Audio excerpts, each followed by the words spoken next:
Something strange about the decrepit apartment in Brooklyn where Jackie Crawford lived unnerved her. The lack of heat or hot water didn't set her on edge. Neither did the building's dilapidated condition, evident from filthy hallways and the numerous cracks in the walls. No, it was something more ominous. Her boyfriend, Jeff Dutton, pinpointed it one night while they snuggled on the couch and watched The Exorcist. She leaned on his chest and he wrapped his strong arms around her to keep her warm both inside and out. When the movie ended, they heard a loud click that caused Jackie to flinch and set Jeff on edge. What was that noise? Cringing, Jackie clung to Jeff. That beats me, he shrugged. Maybe your creepy neighbor Al snuck in while we were watching the movie to poke around your lingerie drawer. Jeff snickered. He looks like a pervert to me. Jackie punched his arm, a playful love tap. That's not funny. He stopped laughing. Okay, lighten up. She curled up on the couch, too scared to budge. Something's wrong. Go see what it is. Sure thing. Jeff got up to look around, straining to see in the dark. He flicked the light switch and searched for intruders. There was no one in the living room besides Jackie. For that, he was grateful. Cautiously, he made his way into the bedroom, with Jackie following close behind, and turned on the light. They found the room unoccupied, but the window was open halfway, despite the chill. Why did you open the window? He asked, teeth chattering as he shut it. She frowned. I didn't. I thought you did. Nope, I didn't touch it. Jeff shook his head. I probably opened it last night to get some fresh air and forgot to close it. Jackie bit her lip, unable to remember touching the window. Why would you do that? It's a bit nippy out there this time of year. He folded his arms and rubbed them to keep warm. She scratched her head. Why don't you go back into the living room while I whip up some hot chocolate? Sounds good to me. Jeff made himself comfortable on the couch while Jackie puttered around in the kitchen. 5 minutes later, she appeared, holding 2 mugs of hot chocolate, and set them down on the cluttered coffee table, crammed full of books about ghosts and a collection of Poe's short stories. This is guaranteed to warm you up. Jackie smiled and handed a mug to Jeff. Not like you do. He kissed her deeply, making her blush. She took a sip of her hot chocolate. Jeff hoisted his mug and took a long drink. Halloween's right around the corner. Should I be scared? Jackie rested her head on his shoulder. Yeah, I think you've got ghosts, he leered at her. She laughed. What gives you that idea? You got a window that opened all by itself, and seeing as how you don't remember doing it, what else could it be? Jeff set his empty mug in his lap. Jackie finished her hot chocolate and went into the kitchen. I don't know. That noise we heard could have been anything. Like what? He followed her. Her eyes lit up. A stray cat knocking over a garbage pail? Sounded much worse than that, didn't it? Jeff put his mug in the sink. She nodded. Let's go see if Cy is home. Maybe he can get to the bottom of this. Who's Cy? He leaned against the wall. Jackie gave him a dirty look. The super. Remember? Jeff opened his mouth to speak, but Jackie cut him off before he could get a word in edgewise. If we know why the spirit is unhappy, we can hold a seance to help undo the wrong and hopefully put an end to these strange happenings. She bit her lip. What's with all the spirit mumbo-jumbo? I didn't know you were into that. Jeff frowned. You don't believe in ghosts, do you? Jackie grabbed her keys off the kitchen table. Not unless I can see them. You know, like Casper the Friendly Ghost? He wiggled his fingers in the air for effect. There are no friendly ghosts. Besides, Casper the Friendly Ghost is a cartoon character. She pointed to numerous books about the subject scattered on the coffee table.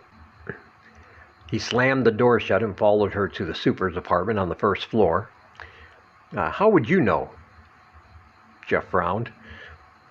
I just do. She gave him a dirty look. You wouldn't understand. He shrugged. They walked down 3 flights of sagging stairs to Cy's apartment. Jackie knocked once and waited. As usual, Cy Man had the TV blaring, so she knew he was home. They heard him shuffle over to the door and fumble with the 3 locks. Don't get your panties in a knot, I'm coming, Mr. Man's stern voice declared. Jackie cleared her throat and blushed, caught off guard by the old man's choice of words. Jeff just snickered. The door creaked open and Cy, a tall, slight man with fluffy tufts of white hair sticking up every which way, appeared in the doorway. Mr. Man smiled when he saw Jackie, but looked confused when he realized she wasn't alone. Hello, Jackie. I had a feeling it was you. He grinned, revealing toothless gums, and waved. Really? Jackie winked. Oh, just a hunch. Who's that young fella? He pointed a trembling finger at Jeff. She sighed, embarrassed that he forgot so soon. This is my boyfriend, Jeff. I introduced you to him a few weeks ago. Jeff extended a hand and Cy shook it. Ah, of course. Now I remember. He looks like a fine young man. Cy scratched his head, looking confused. He opened the door wide and led them inside. Jackie and Jeff stepped carefully to avoid slipping on the worn linoleum and old newspapers with yellow stains strewn about. You're wondering why my hands shake, aren't you, boy? I saw you staring. Mr. Man glared at Jeff. He nodded slowly, dreaded the answer. My nerves are shot. But you don't want to hear about that. It's an awful story for another time. Cy shook his head. Jeff admired his own strong, steady hands. Fair enough. Mr. Man petted the ancient orange tabby with the roomy green eyes sprawled out next to him on the unmade bed. He sat on the edge and motioned for Jackie and Jeff to take a seat. They sat on the rickety wooden chairs that faced the bed and creaked under their weight. What can I do for ya? He scratched Tiger's chin. Jackie leaned forward so Mr. Man could hear her clearly. Do you remember why the last tenant who lived in my apartment moved? What? Cy frowned, eyeing Jeff suspiciously. Tiger purred, too content to realize the conversation did not match his mood. Jeff sighed. The tenant who lived in the apartment before Jackie moved in. What happened to him? Did he commit suicide or did he die of natural causes? The guy who used to live in Jackie's apartment? Let's see. His eyes lit up, full of recognition. Oh, sure, I remember Marty Leary. Odd fella. Always came and went at weird hours, usually in the dead of night. Never did figure out what he did for a living. I just know the rent was always paid on time. That's all the landlord really cared about. He scratched his head. Why do you want to know how he died? Strange things have been happening in my apartment lately. Jackie sat forward and bit her lip. Cy rubbed his pointy chin. Like what? Jeff folded his arms. Yeah, strange noises and windows opening by themselves. Sounds like you got a spook. Maybe even a couple of them, Mr. Man chuckled. I think knowing how the last tenant died might help solve the problem. Jackie took Jeff's hand in hers and squeezed. Cy studied Jackie. Let's see, give me a minute. He'd been dead for a couple of weeks last summer when the tenants complained about the terrible stench coming from the place. Smelled just like rotten meat, they said. So I dug up the spare key I had for 4D and went to investigate. I found poor Marty in bed, rotting. His blue eyes glazed over and wide with fright. Covers pulled up to his chin and his rigid fingers curled up into claws. Mr. Man pulled a cat treat out of his shirt pocket and fed it to Tiger. The coroner removed the body late at night, so the chances of someone seeing were less likely. According to the autopsy, a heart attack did him in. But from the look on his face, I'd say he was scared to death by someone he didn't expect to see, and that's what killed him. Deep in thought, Jeff shuddered. So much for your theory, Jackie. He glared at her. What theory would that be? Cy shifted his weight on the bed. She lowered her head, feeling dejected. I told Jeff if we contacted the spirit of the deceased, we could find out what made it unhappy. We could correct the problem so the strange occurrences would stop and the spirit could find peace. How long have these strange occurrences been going on? Cy frowned. Tiger made himself comfortable on Mr. Man's lap and settled down for a nap. Jackie crossed her legs. Over a month now. I see. Is it unusually cold in your apartment? Yeah, why? Jeff folded his arms. I think the radiator's busted. Cy's green eyes twinkled. No, it isn't the radiator. The spirit's presence is making your apartment so cold. I can prove it. Jeff stood and started to pace.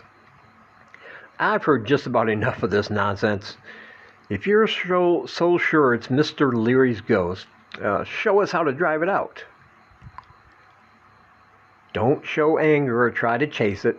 That will only make things worse. Taken from someone who knows. Mr. Man stroked Tiger. He rolled his eyes. How do you chase a ghost? You can't see it. There are ways, son, but I don't think you'd understand. Cy stared at Jeff. Jackie sat forward in her chair. I suggested holding a seance. That might just do the trick, Cy nodded. She breathed a sigh of relief. Would you do the honors, Cy? Why me? He set a frail hand on his chest. Jackie smiled, putting him at ease. You knew the dearly departed. Not very well, I'm afraid. Cy shook his head. She leaned back in her chair, feeling more relaxed. But you were on good terms with him, weren't you? A familiar voice might help draw out his spirit. Oh, I suppose it's worth a try. Mr. Man stared at Jackie, taking her question seriously. I'll bet he had an unresolved gripe. That might explain why his ghost lingers in Jackie's apartment, looking for closure. Isn't that right? Jeff smirked, feeling smug. That could be. But I think Marty wants revenge, Cy grinned. Tiger twitched in his sleep, dreaming of big black birds. Will you help us? Jackie clasped her hands together, practically begging. Gingerly, Mr. Man lifted Tiger up and set him down on the bed. You betcha. He got to his feet slowly, with a little help from Jackie. She smiled, obviously relieved. You have no idea how much I appreciate this. Yeah, things that go bump in the night are downright scary when they aren't on the big screen, Jeff shivered. She led them back to her apartment.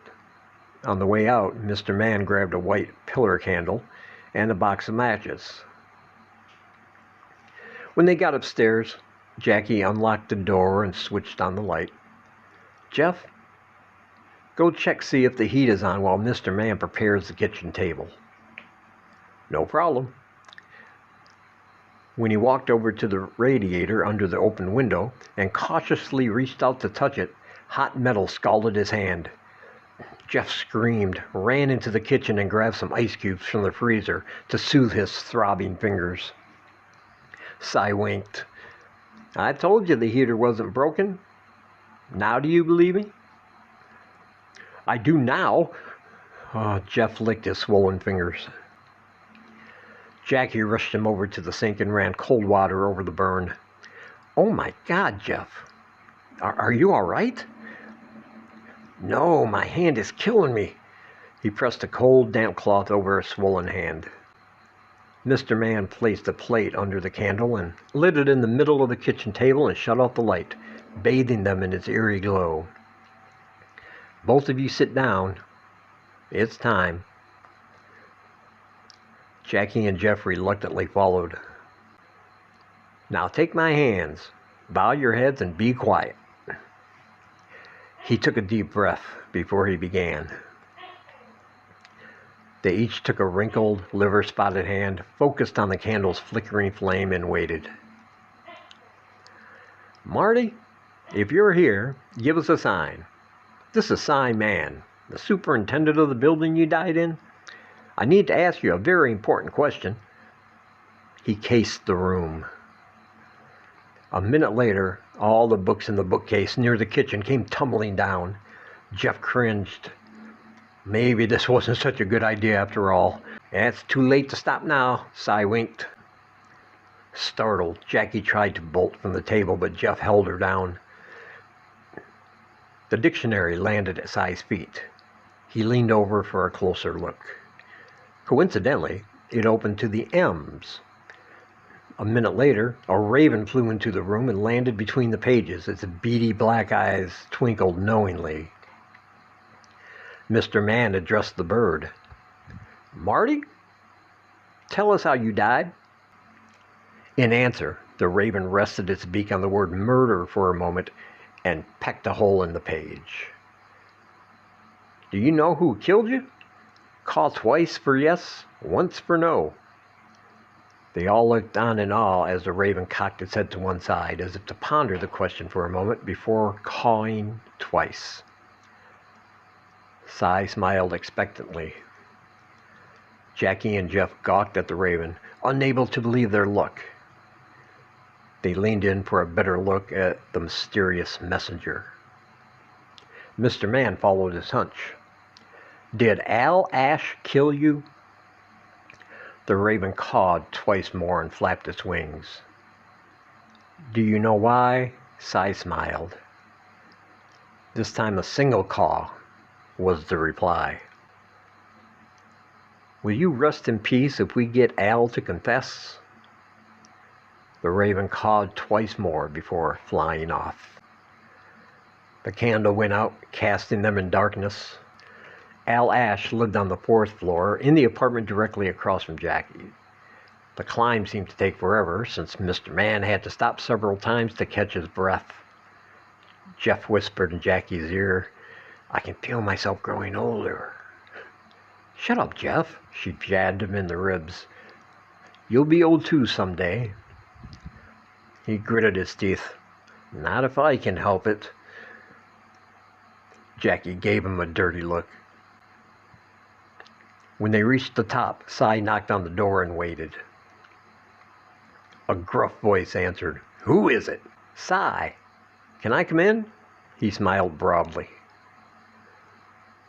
Why? There a problem? Could be. Open up so we can talk. He peered through the peephole. Who's that with you? Al cracked the door for a closer look. I don't like the looks of them. Yeah, Jackie and Jeff. She lives in Marty Leary's old apartment. Jeff's her boyfriend. What do they want? They aren't cops, are they? Al ogled his uninvited guests. Cy shook his head. They just want to ask you some questions about Marty's death. Some strange things have been happening in the apartment lately, and they're trying to find out why. So this is my fault? He laid a hand on his chest. Maybe. Mr. Mann wedged his foot in the door jamb before Al slammed it shut. Maybe not. It depends. Reluctantly, Al undid 2 locks and opened the door. He stepped aside and they went in. Unlike Cy's place, this apartment was immaculate. Not a speck of dust anywhere. Copies of the New York Times and the rifle rack were stacked on the antique coffee table in date order, and from the glimpse they caught of the bedroom, they noticed the bedspread pulled so taut you could bounce a quarter off it. Cy sat between Jackie and Jeff on the couch. Al made himself comfortable in his worn recliner and stretched his long legs. Mr. Mann clasped his hands together so tightly his knuckles turned white. Al, why did you kill Marty? Al laced his fingers and rested them in back of his head. Why I should tell you? Cy pointed an accusing finger at Al. If you confess, I promise you'll be much happier. I don't think you know how miserable all this guilt has made you. Admit it. It's eating you up inside. He gnashed his teeth for a few minutes before answering. All right.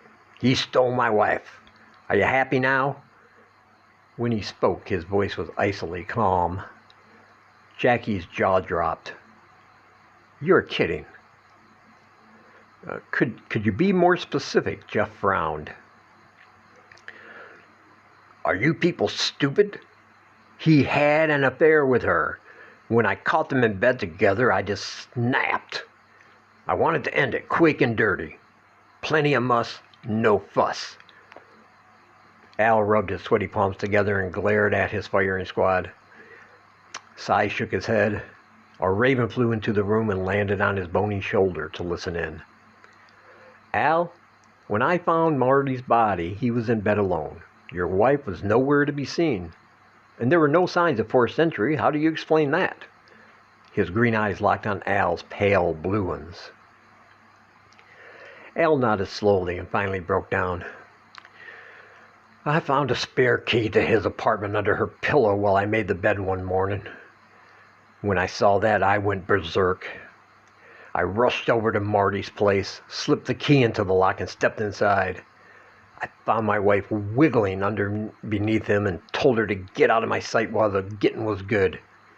She struggled to break free from Marty's grip, scooped her clothes up off the floor, and hightailed it out of there before I could get my hands on her. It's a good thing, too, because there's no telling what I would have done. He rubbed his bloodshot eyes and stopped to collect his thoughts. When Marty saw me coming with my hands balled up into fists, he pulled the sheets up to his nose and seemed to be bracing himself for the worst beating of his life. Just when I was getting ready to strangle him, I bent over, half expecting him to beg for forgiveness. But he didn't say a word, even though his mouth was wide open. I thought he'd be screaming or trying to run away, so I leaned in close to his face to see if he was breathing. Imagine my frustration when I checked his wrist for a pulse and discovered he was already dead. Cy shook his head. You sound disappointed, Al. I am. I wanted to wring his scrawny neck. Al did a double take when he saw the raven perched on Mr. Mann's shoulder. How'd that damn raven get in here? Maybe you left the window open, Jeff snickered. Jackie nodded. You never know who might drop in, especially in New York. Cy, what the hell are they talking about? His eyes locked on the raven and he spat on the bird. He scratched his head. Al, that raven has something important to tell you. The raven cawed twice. in agreement. Al stood up and walked over to the side for a closer look. I hate ravens. They're evil. That's Marty Leary's ghost, Al. His spirit has been lingering in my apartment ever since the day you scared the life out of him. He's got a score to settle with you. Jackie stared at Al, eyes full of contempt. Give me a break. That's no ghost. It's just a damn bird. He reached out to grab the raven and missed. Prove that's Marty's ghost. In response, the raven swooped down and let something shiny slip from its sharp talons. The object landed on Al's lap with a distinct click. He picked it up and stared. It was a key with apartment 4D written on a scrap of paper taped to the top. That's pretty wild, Jeff grinned. Jackie patted Mr. Man on the back. Nice work. Boy, that Marty sure is clever. I have a feeling he's just getting warmed up. Cy's eyes twinkled. Al let the key dangle between slender fingers. 4D. Isn't that where Marty lived? Mr. Man clapped his hand softly. Congratulations. You won the grand prize. What am I supposed to do with this damn key? Al waved it in the air. Jackie shook her head. You'd better think fast. The raven is headed straight for you. Turn around or you'll miss it, Jeff pointed to the blackbird. Al shifted his gaze at the exact moment the raven made a beeline for his face. He swatted blindly when the raven plucked his eyes out swiftly and devoured them. Still clutching the key, overturning the coffee table while crimson tears flowed freely from the new holes in his dense head, Al shrieked and stumbled, scattering the neat piles of magazines and newspapers everywhere. Cy smiled, happy to see a wrong righted at last. Jackie screamed and buried her face in her hands, shocked by the raven's gruesome act. Unable to tear his eyes away, Jeff looked on, lost in morbid fascination. Al's massive hands continued to grab and swipe, missing the crafty raven by a mile. It landed on his broad shoulder and pecked its meaty neck with its pointy beak, going for the jugular. He howled as his hand found his attacker, seizing the raven in a death grip and squeezing until all the life flowed out of the brave black bird. Bruised and battered. Nevermore. The end.